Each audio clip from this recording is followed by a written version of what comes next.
L'aéroport Toulouse-Blagnac, le partenaire des entreprises du Grand Sud-Ouest, vous présente le Club Éco d'Objectif-News.tv.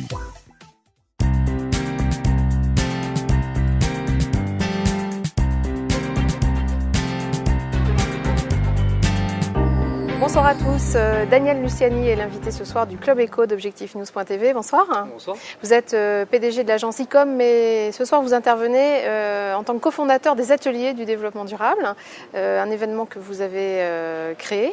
Est-ce que vous pouvez nous rappeler l'objectif de ces ateliers du développement durable ? Oui, c'était de sensibiliser les entreprises de Toulouse et de sa région à la mise en œuvre du développement durable dans leur entreprise, mais en ayant en vue qu'il y a trois dimensions dans une problématique de développement durable dans une entreprise.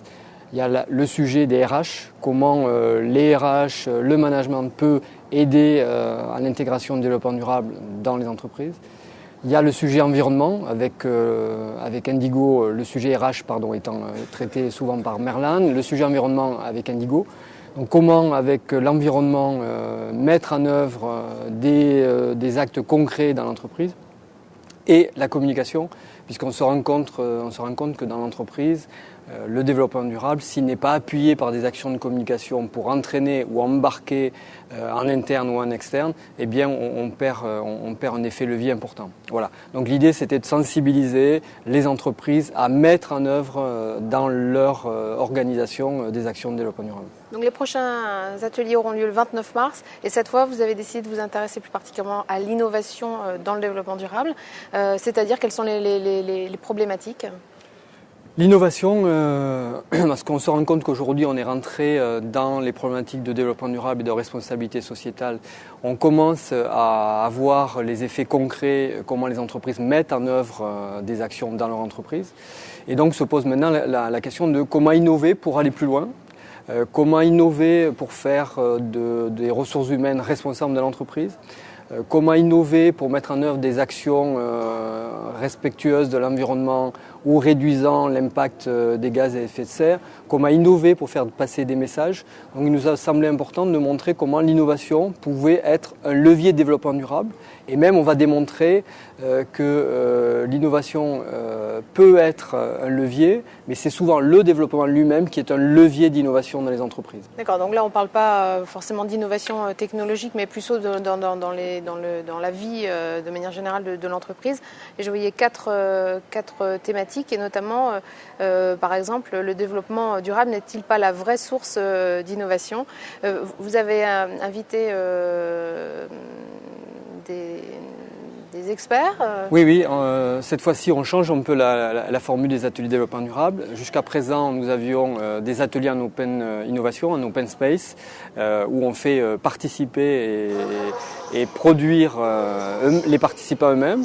Et puis après il y avait un apport d'un des trois acteurs de l'événement, Indigo, Merlin ou ICOM. Cette fois-ci on a invité deux experts, entre guillemets. Le premier expert c'est le docteur Arnaud Groff, qui est un spécialiste de la création de valeur par l'innovation.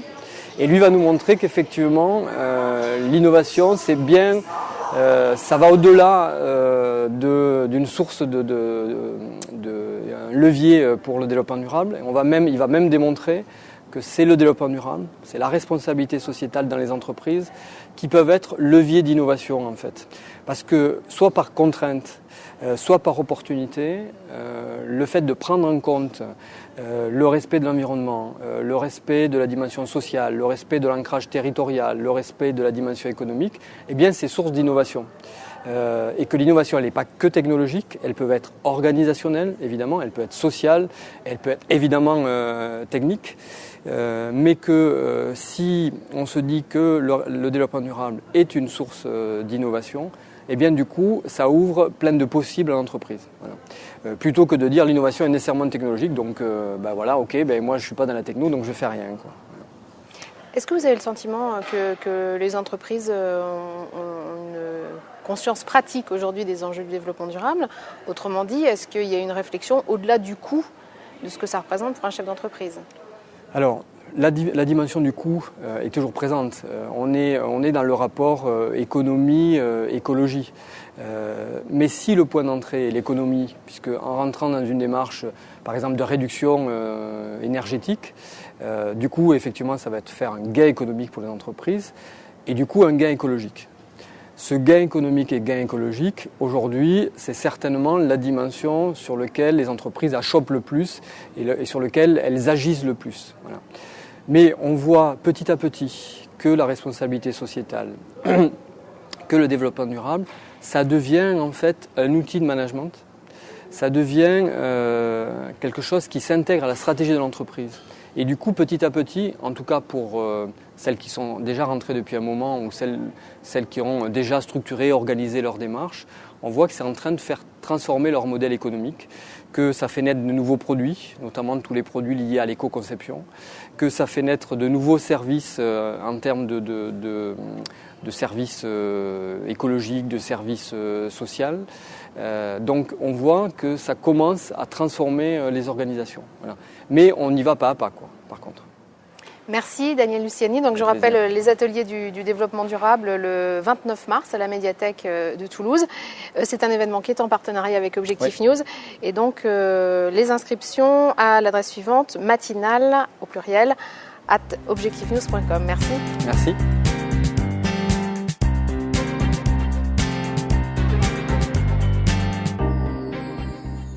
L'aéroport Toulouse-Blagnac, le partenaire des entreprises du Grand Sud-Ouest, vous présente le Club Éco d'Objectif News.tv.